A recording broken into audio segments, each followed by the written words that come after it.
Vamos lá, são 7 horas e 32 minutos, já era a decisão aguardada, mais esperada, que se mudasse o entendimento no Supremo Tribunal Federal, e foi o que aconteceu ontem. Depois de um empate, digamos, um tempo regulamentar, na prorrogação foi lá o ministro Dias Toffoli, presidente do Supremo Tribunal Federal, e bateu o martelo por 6 votos a 5.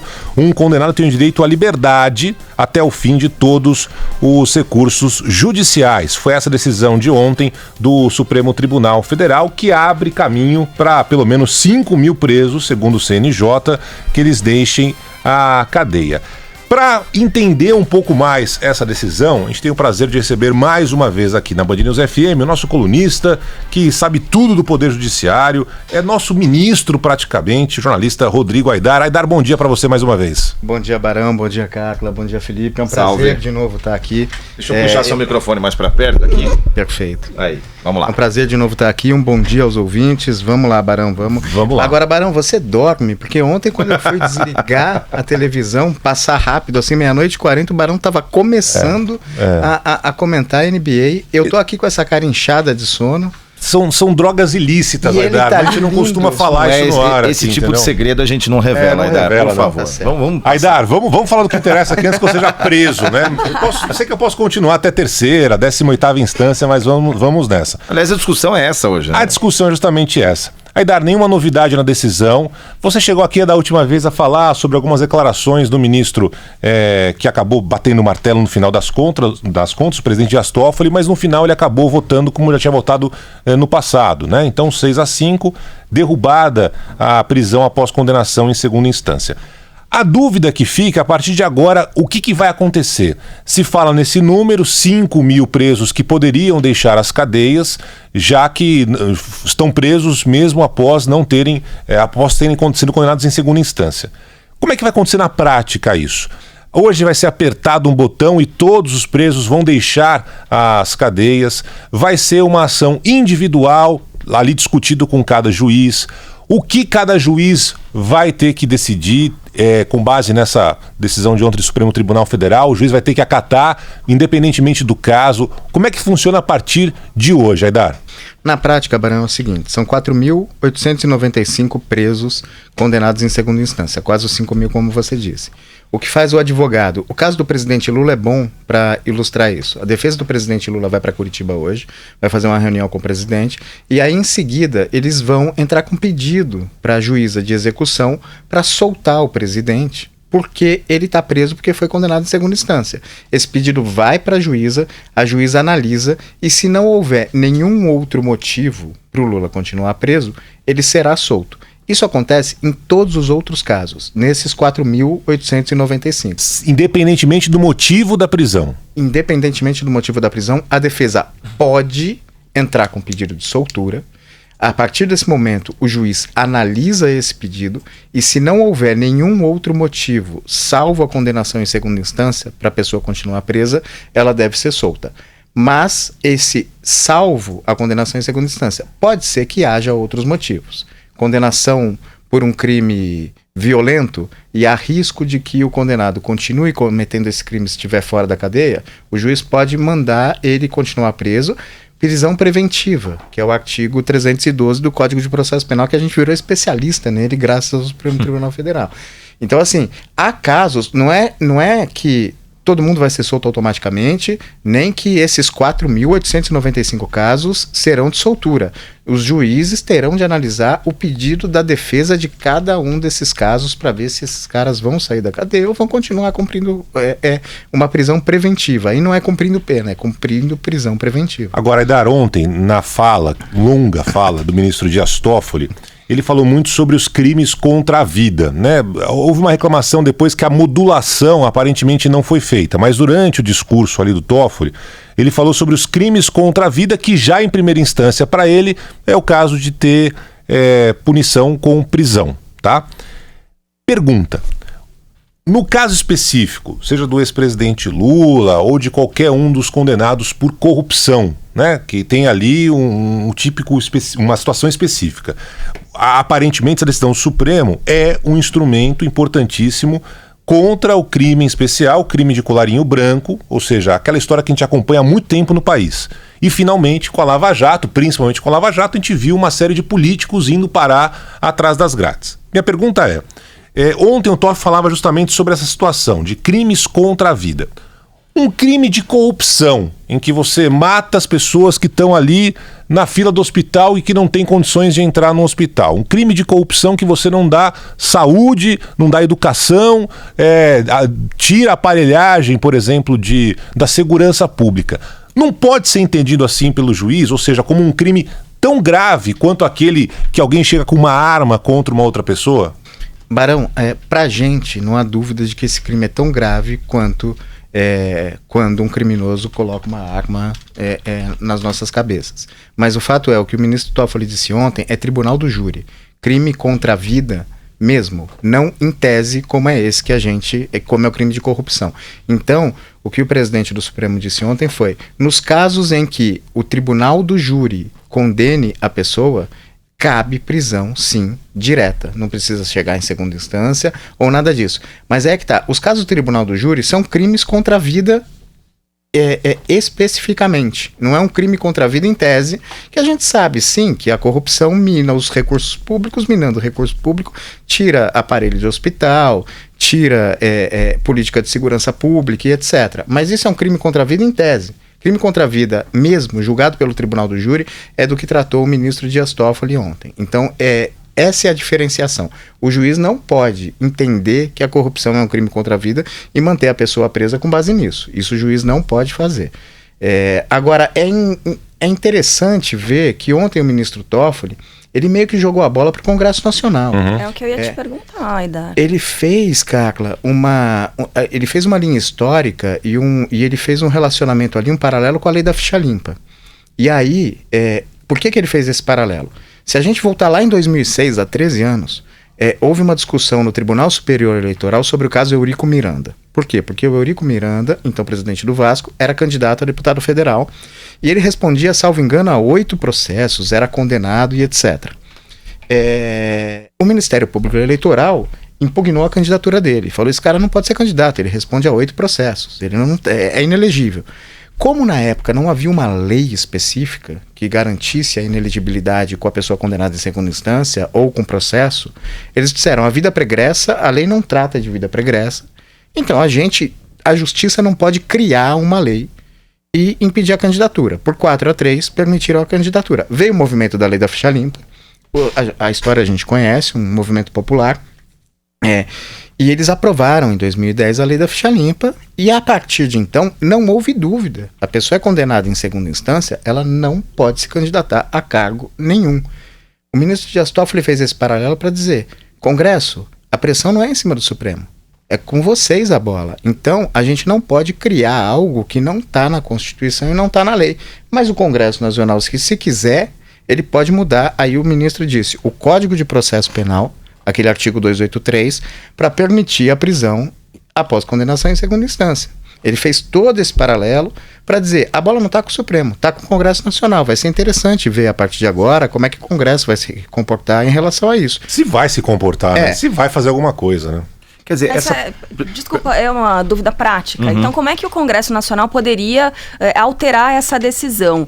Mexendo na Constituição, o inciso 57 do artigo 5º, que a gente ficou especialista depois de acompanhar esse julgamento, ele pode ser mexido ou não pode? Seria uma outra via para o Congresso conseguir alterar essa decisão? E aí aproveito para encaixar na pergunta da Carla o seguinte, esse clima existe?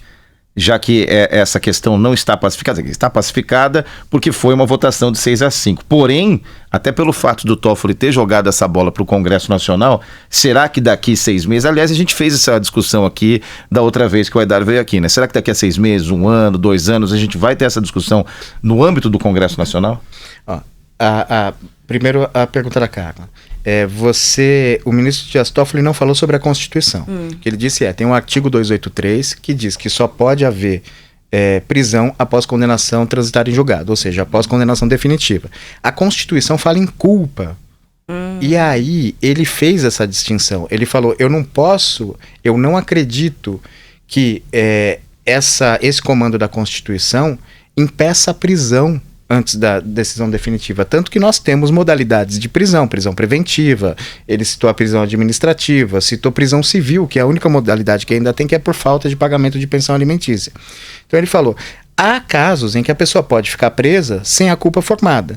Então a culpa não fere o princípio da presunção de inocência, mas o Congresso pode mudar, é o Código de Processo Penal, não é o inciso do artigo 5º da Constituição. No Código de Processo Penal, ele é específico e fala prisão. A Constituição não fala em prisão, a Constituição fala em culpa. Como fala em culpa, cabe interpretação as mais variadas. O Código de Processo Penal ele é mais específico, ele fala em prisão. Não pode haver prisão, salvo aquelas hipóteses excepcionais, se não por decisão transitada em julgado. Então, a dica que o ministro Toffoli deu é a de mudar o Código de Processo Penal e não a Constituição. Felipe, o pessoal está se movimentando e pode ser que aprovem, pode ser que não aprovem, mas a questão se aprovarem, haverá uma nova discussão no Supremo Tribunal Federal, mas sem sombra de dúvida pelo seguinte, porque a gente vão mudar o Código de Processo Penal, haverá ações que chegarão até o Supremo Tribunal Federal, sem a menor sombra de dúvida, e aí eles vão discutir, mais do que o artigo 283, a Constituição. Essa expressão culpa, afinal, o que é culpa? Culpa é só quando você é condenado em última instância, ou pode haver culpa sem você ser condenado em última instância, e aí a gente vai assistir essa sessão edificante que a gente assistiu mais uma vez. Mas não me parece que o Congresso Nacional está muito preocupado em discutir isso, até porque essa situação que o Supremo Tribunal agora pacificou, como gostam de falar, né, por 6 votos a 5, é a típica decisão que interessa para político corrupto, né? Um colarinho branco que vai poder fazer o que bem entender e nunca ser preso. Dá um certo conforto. É uma maravilha, é uma maravilha. Então, eu entendo que na Constituição está escrito isso, né? E que, como a Aidar da última vez falou aqui, que a Defensoria Pública, né, em muitos casos, pode levar isso até instância, sei lá o quê. Mas para quem tem um advogado bom, né, como a gente sabe que muitos desses corruptos têm, é quase um salvo-conduto. Você pode fazer o que você bem entender na sua vida. E aí, meu amigo, é liminar atrás de liminar, é recurso atrás de recurso, e não vai ser preso. Não vai ser preso. A gente tem tantos casos que a gente acompanhou ao longo da história, né, que para você identificar a primeira condenação no Supremo Tribunal Federal de um deputado foi outro dia, como se ao longo da história brasileira não teve um deputado que roubou, né? Mas aí tem uma coisa interessante, Barão. Até 2001, o Supremo não podia processar os deputados. Pois é. Havia uma emenda constitucional. Então, assim, esse contexto histórico também tem que ser levado em conta. Eu concordo com você nesse ponto. De fato, quando você tem bons advogados, você chega até o Supremo Tribunal Federal ou até Marte. Mas, a Folha de São Paulo trouxe um levantamento interessante mostrando que a Defensoria Pública ganha mais no Supremo Tribunal Federal do que advogados, por exemplo. Mas Haddad, sabe muito bem que não são todos os casos, né? Não é uma situação frequente. Com toda a reverência que a Defensoria Pública, né? Mas se você for ver, semana passada tinha aqui gente que foi presa injustamente em São Paulo, com todas as câmeras mostrando que o cara não estava lá no dia que aconteceu o crime. Enfim, a gente sabe que há uma injustiça muito clara, né? Quando você tem bons advogados, com essa decisão de ontem do Supremo, tudo bem, respeitando o que está escrito na letra fria da lei da Constituição, não são os ministros do Supremo que tem que alterar a regra da Constituição, quem tem que alterar isso é o Parlamento Brasileiro, né? Mas não vai alterar, o Parlamento Brasileiro não vai querer mudar isso, porque praticamente salvo-conduto. Os caras podem roubar, podem fazer o que bem entender. No final das contas é isso, não vão ser presos, né? Esse negócio de nova política não existe. Não, mas não tem como, né? O que a gente viu até então... Plantei pra você cortar. Não, porque o que a gente viu até então, Felipe, era uma tentativa com a Lava Jato, principalmente com a Lava Jato, que conseguiu de alguma forma identificar, o Sérgio Cabral, né? Eduardo Cunha, né? Porque muito fica na esfera do Lula, e aí é passional, eu adoro Lula livre, não sei o quê, ou não, odeio Lula, vai morrer, não sei o quê. Enfim, tira. Né? Porque tudo tem esse cara. Mas e os outros todos que também foram identificados ali? Os caras vão agora deitar e rolar. Fala aí, desculpa. Barão, você vê, primeiro, o Sérgio Cabral, Eduardo Cunha, não é certo que eles vão ser soltos. Tem lá uma condenação mais complicada. Tem uma condenação mais complicada e aí cabe o caso de prisão preventiva. Se identificou em determinado momento que o Cunha estava tentando atrapalhar o processo, etc. Esses caras devem continuar presos. Esse é o ponto 1. 2, ficha limpa também não interessava nenhum político corrupto. E houve um movimento social importante que trouxe a aprovação da ficha limpa. Então, assim, eu não acho que é impossível. O Congresso Nacional se mexer para mudar a Constituição nesse Desde sentido. que haja uma pressão popular em cima do Congresso Nacional. A gente fica fazendo hashtag vergonha, Supremo Tribunal Federal, etc. Mas, assim, a gente tem que fazer a hashtag vergonha Congresso Nacional e fazer esses caras legislarem também. Então, se houver uma pressão popular, a lei da ficha limpa está aí para provar isso. Você pode ou não concordar com a lei da ficha limpa, mas há um fato. Houve um movimento e foi aprovada a lei da ficha limpa que não interessava político nenhum, vamos combinar, porque é a mesma coisa. A diferença é, eu posso me candidatar ou eu vou ser preso. Condenação em segunda instância. Houve a pressão popular à época, né, para mudar. E foi apresentado um projeto de lei popular. E aí foi abraçado lá por um dos deputados e esse projeto foi aprovado e hoje existe a lei da ficha limpa. Então, assim, eu não acho que é um movimento impossível.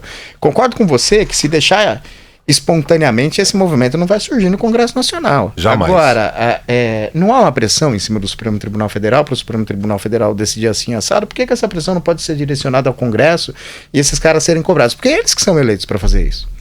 Fala, Carla.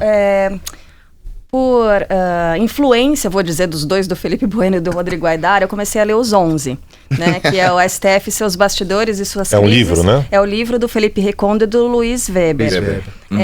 E o Aidar é citado, inclusive, nos agradecimentos e tudo mais, um orgulho. É só porque eles são generosos.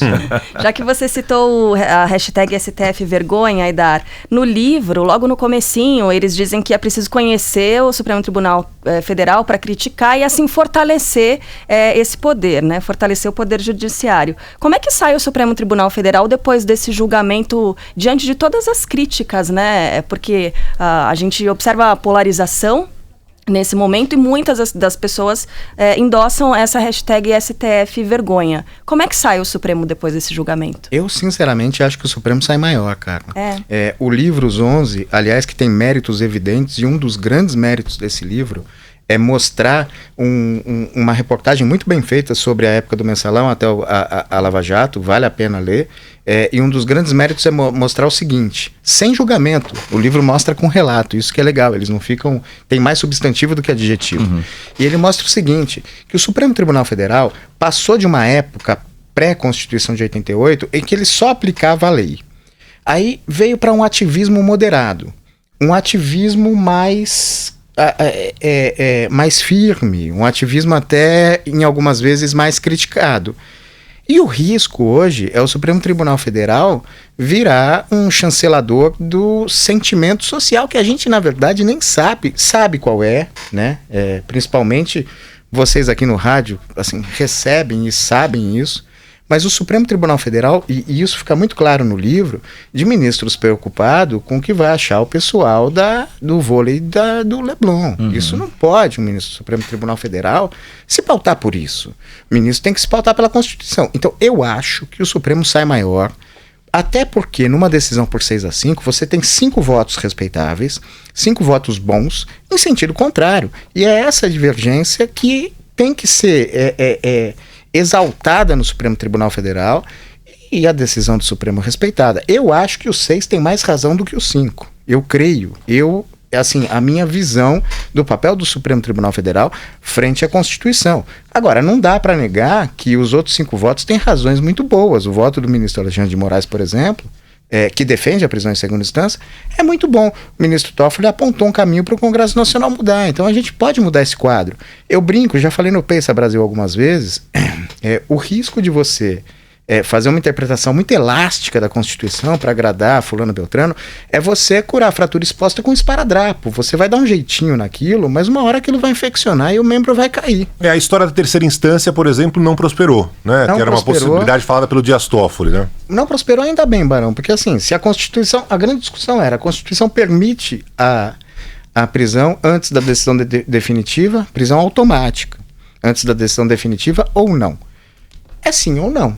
Você não tem gradações. Se você falasse, depois do STJ, mas daí você sai da discussão, do foco da discussão, né? E faz um puxadinho que pode ficar pior a emenda do que o soneto. Aidar, ontem se falou muito sobre essa situação, não envolvendo políticos, mas envolvendo crimes contra a vida, né? Principalmente o ministro Dias Toffoli. A minha questão é a seguinte, ele falou nessa história de que não precisa nem ter condenação em segunda instância para prender, né? Imediatamente ali, já identificado o problema. Na prática, nós sabemos que não funciona tão preto no branco assim, ou seja, tem pessoas que matam, que estão soltas por aí, mesmo com a condenação e tal. Atropelam, por exemplo, depois de encher a cara, né? Sai por aí com carro, não sei quanto. Essa loucura que a gente acompanha no dia a dia. E essa questão foge da questão política. Essa decisão do Supremo Tribunal Federal de ontem, inclusive com as palavras ditas pelo presidente Dias Toffoli, pode mudar essa realidade? Ou uma coisa não tem absolutamente nada a ver com essa impunidade que a gente vê tristemente por aí hoje? O Supremo pode mudar essa realidade, a decisão de ontem não. Porque a decisão de ontem é uma opinião do ministro Dias Toffoli sobre o Tribunal do Júri. E não passa disso. É uma opinião dele. Há no Supremo um recurso extraordinário que discute exatamente isso, Barão. Se depois da decisão do Tribunal do Júri cabe a prisão automática ou se o cara pode recorrer em liberdade. O relator dessa questão, salvo engano, é o ministro Luiz Roberto Barroso, e ela pode ser julgada a qualquer momento no Supremo Tribunal Federal. Aí sim cabe a pressão. Galera, vamos julgar isso rápido? Vamos colocar isso em pauta? Ontem o ministro Dias Toffoli disse isso numa tentativa de mostrar para a sociedade que a impunidade, não, que o fim da prisão automática após condenação em segunda instância, não é uma coisa que vai fazer com que a impunidade grace no Brasil. Assim...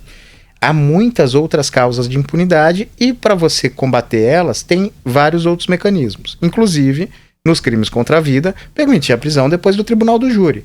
Aí tem uma questão técnica que a sentença do Tribunal do Júri não pode ser modificada nem em segunda instância, a não ser aspectos técnicos, etc. O mérito não pode. Então, já que não pode ser modificada, caberia a prisão automática. Só que essa questão foi colocada ontem no voto do ministro Dias Toffoli, mas é a opinião dele.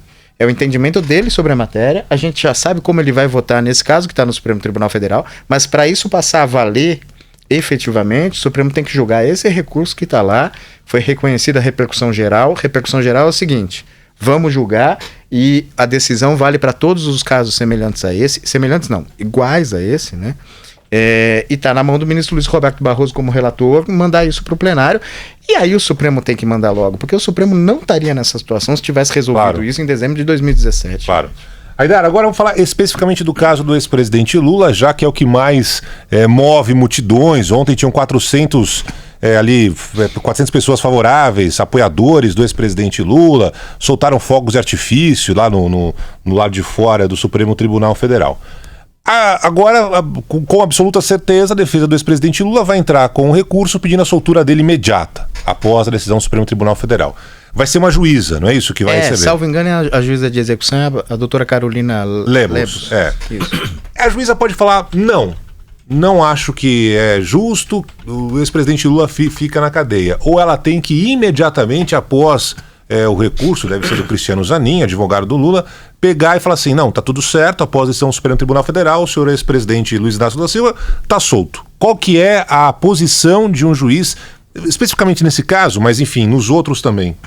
Para deixar o ex-presidente Lula preso, ela tem que justificar, Barão. Assim, o que fazia o ex-presidente Lula ficar preso é o fato de que ele foi condenado que ele foi condenado em segunda instância.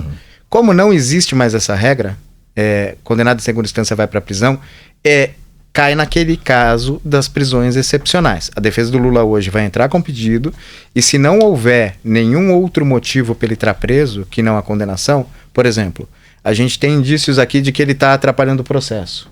A gente tem indícios de que ele vai voltar a cometer os crimes pelos quais ele está respondendo. Algum indício de que ele vai influir na justiça, obstruir, atrapalhar o processo, ela pode manter ele preso. E aí tem que justificar isso, e aí cabe recurso para o TRF, e aí cabe recurso para o STJ, e a gente segue as instâncias da justiça. Mas para mantê-lo preso, ela tem que justificar, tem que ter um motivo para ele continuar preso. Se o motivo for só a condenação em segunda instância, ele será solto. Só dando uma informação aqui, nosso Douglas Santucci, nossa reportagem em Curitiba já está trazendo informação aqui. Primeiro, que é de fato a Carolina Lebos, a mesma responsável pela execução penal, e que o Cristiano Zanin, advogado do ex-presidente Lula, vai chegar hoje, às 9h30 da manhã, a Polícia Federal vai encontrar com o ex-presidente e na sequência deve ir pessoalmente à Justiça Federal, justamente pedir para que ele seja solto. Carla, Felipe. Rodrigo Aidar, nosso colunista de justiça do Poder Judiciário, participando aqui da nossa programação no estúdio da Band News FM. Eu queria voltar à questão do 6-5 e te perguntar o seguinte: não foi 11-0, não foi 9-2. Que recado o STF dá para a sociedade com esse 6-5? E pergunto também se esse 6-5 é reflexo da divisão, você falava da pressão da sociedade, né, do vôlei de praia no Leblon, enfim, de que maneira esses 6-5 são um reflexo da atual sociedade. E aproveito para fazer uma outra pergunta. Já se diz por aí, já andei lendo por aí, que tem gente de olho em 2021, uma eventual nova escalação do STF. Vem mais barulho por aí, Eda? Pode vir, Felipe, pode vir. Eu acho que o 6-5 reflete realmente a visão de mundo dos ministros ali. Tem ministros que acham que a Constituição é uma carta em movimento. E fizeram uma leitura adequada de que, com os novos tempos, tem que se ler a Constituição de uma outra forma, diante da realidade, que a culpa que está ali no artigo, no artigo 5º da Constituição não é necessariamente prisão ou não prisão. E é a visão de mundo dos caras. Tem essa coisa da pressão? É claro que tem, e você vê claramente nos votos algumas pessoas mais suscetíveis a esse tipo de pressão. Agora, pode ter uma nova decisão.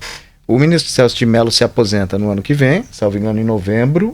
Se eu estiver errado, me perdoem, mas é o ano que vem. Final do ano que vem. Final do ano que vem, novembro. E em 2022, em junho ou julho, se aposenta o ministro Marco Aurélio. Nós teremos 2 vagas no Supremo Tribunal Federal. A depender da composição, essa questão pode voltar a ser discutida? Pode. Deveria? Não. Ontem eu conversava com o pessoal da Band News à noite e eu dei o exemplo de um ministro do STJ, o Humberto Gomes de Barros, aposentado já. Ele dizia uma vez no julgamento, numa questão exatamente como essa, em que se decidiu de um jeito, um ano depois se decidiu de outro, 6 meses depois voltou para aquele jeito anterior, e ele falou que o Poder Judiciário não pode brincar com a sociedade de banana boat. Você sobe naquele negócio e aí vai, e o banana boat fica dando aqueles cavalos de pau que é para você cair, e que o STJ naquele momento estava fazendo isso. De certa forma, com esse vai e volta da segunda instância, o Supremo brincou de banana boat. É recomendável que a jurisprudência se cristalize de alguma forma, mas com 6-5 não tem jurisprudência cristalizada. Não foi 11-0, não foi 9-2. E se mudar a escalação, né? Eu acho que é melhor. Muda o time. Muda o time. Vai saber o que vai dar o resultado. Treino é treino, jogo é jogo. Né? A minha pergunta tem relação com isso, de uma forma ou de outra. O que você acha das transmissões televisionadas dessas sessões do STF? E se isso pode influenciar de alguma forma? E o que eles acham? Né? Porque tava todo mundo arrumadinho ontem, os cabelos impecáveis. E antes era assim, concordo com o relator, discordo do relator e acabou. Porque teve muita gente falando assim, não, as defesas foram maravilhosas, sensacionais, espetaculares, ok. Mas se alguém tiver interesse, pega ali o que escreveu, vai lá, né? Quem é do meio, né? Porque a gente fica lá acompanhando. Tem um momento ali que nem o Celso de Mello estava prestando atenção no que ele estava dizendo, assim, sabe quando a pessoa que o Gilmar Mendes estava tirando cochilo. Fala aí, Aida. O voto do Toffoli deu 2 horas. Por aí, né? Mais do que isso, as brincadeiras nas redes sociais são sensacionais, né? Diz que depois desse voto, o Dias Toffoli vai passar a se chamar Semanas Toffoli. Quero tomar o lugar de Simão aqui. Mas assim, essa é outra do sensacionalista, de que o voto do Dias Toffoli, enquanto ele estava votando, acaba depois que o Lula foi condenado em terceira instância. Enfim, eu acho... Bom, são dois pontos, né? Eu acho que deveria haver uma regra regimental que os votos durassem 30 minutos. Ou uma regra regimental que fizesse o seguinte: o relator, que é o cara que apresenta o caso, ok? Ele fala o tempo que quiser, os outros se restringem a meia hora, concordo, não concordo, como o Barão disse, e assim, se há uma divergência, alguém que vai votar contra aquilo, aí se libera o tempo também para ele explicar porque ele está votando contra aquilo. Mas os outros, ou seja, são 2 votos mais longos, os outros 9 podem votar em um tempo menor. E a transmissão da sessão da TV Justiça... Ixi, opa! Acionou aqui. Acionou a voz do Aidar aqui. Grampeado, Olha para os 2 lados antes de atravessar a rua. Então, pode ter gente que vai falar que eu estou defendendo a decisão do Supremo por causa disso, né? Tá tudo bem com o Aidar, vamos lá. Tá sim. E aí, transmissão da TV Justiça, Carla. Eu acho que se confunde transparência com exposição. A gente adora falar, a gente fala, olha, o Brasil é o único país, todos os outros países da ONU permitem condenação em segunda instância, e o Brasil não. E o Brasil é o único país que transmite essas sessões dessa forma. E eu acho que se confunde transparência com exposição. Os ministros ficam ali fazendo frases para o Jornal da Band, muitas vezes, e me perdoem, você percebe algumas coisas que eles dizem ali que é para... E a transmissão da TV Justiça alongou os votos. Existem estudos, eu precisava ter trazido, agora eu não... Não, mas a gente já falou aqui algumas vezes, tá? De como era no passado, como é hoje, né? Não precisa. Não é uma impressão, é um fato. É um fato. Não precisa ler um voto de 3 horas, não precisa ler um voto de 2 horas. Assim, você consegue... Quem votou ontem, resumindo o pensamento, foi para pegar um de cada lado, a ministra Carmen Lúcia e o ministro Gilmar Mendes. Eles votaram num espaço muito curto de tempo e não deixaram de se fazer entender por conta disso. Não precisa ler desse jeito, assim, 3 horas daquela leitura daquele voto, assim, não faz sentido. As pessoas param de prestar atenção. Eu que tenho algum defeito grave de caráter, fico prestando atenção até o final, mas assim, a maior parte das pessoas, as pessoas normais, elas param de prestar atenção. Eles estão falando para ninguém, eles estão falando para si próprios. Na sessão passada, eu até defendi, postei na rede social que concordo, não concordo, ou fale 20 minutos e disponibilize o voto no site do Supremo Tribunal Federal, mande o voto para a imprensa, peça para a imprensa, olha, sabe aquele canto no site? Coloca o voto aí na íntegra para quem quiser ler o voto. Agora, ficam estendendo as sessões daquela forma injustificadamente. E as transmissões da TV Justiça, eu acho, de fato, que se confunde superexposição com transparência. Não necessariamente o Supremo Tribunal Federal é mais transparente por conta da TV Justiça. Eu acho que ele é transparente por conta da publicidade que ele dá aos seus entendimentos. E isso não depende da TV Justiça para acontecer.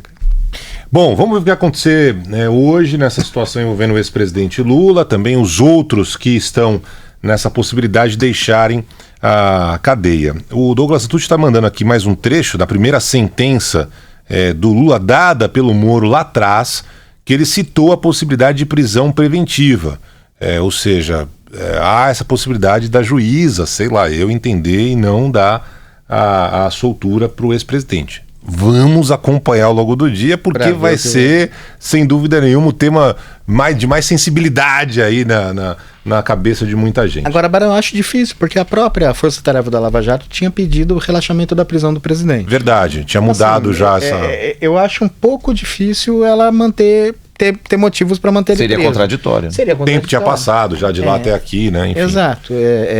Naquele momento havia esses motivos. Agora as coisas mudaram, podem ter mudado juiz, um pouco. É ministro, é outra coisa. E também depois teve a Vaza Jato, aquele monte de conversas que foram passadas. Enfim. Aidar, mais uma vez, muito obrigado pela presença aqui na Band News FM. Lógico que esse assunto ainda vai ser tratado ao longo do dia aqui com a gente. Mas muito, muito obrigado pela presença, Aidar. Obrigado você, Barão. Obrigado, Carla, Felipe. Um abraço aos ouvintes. Valeu. Muito obrigado pelo convite mais uma vez.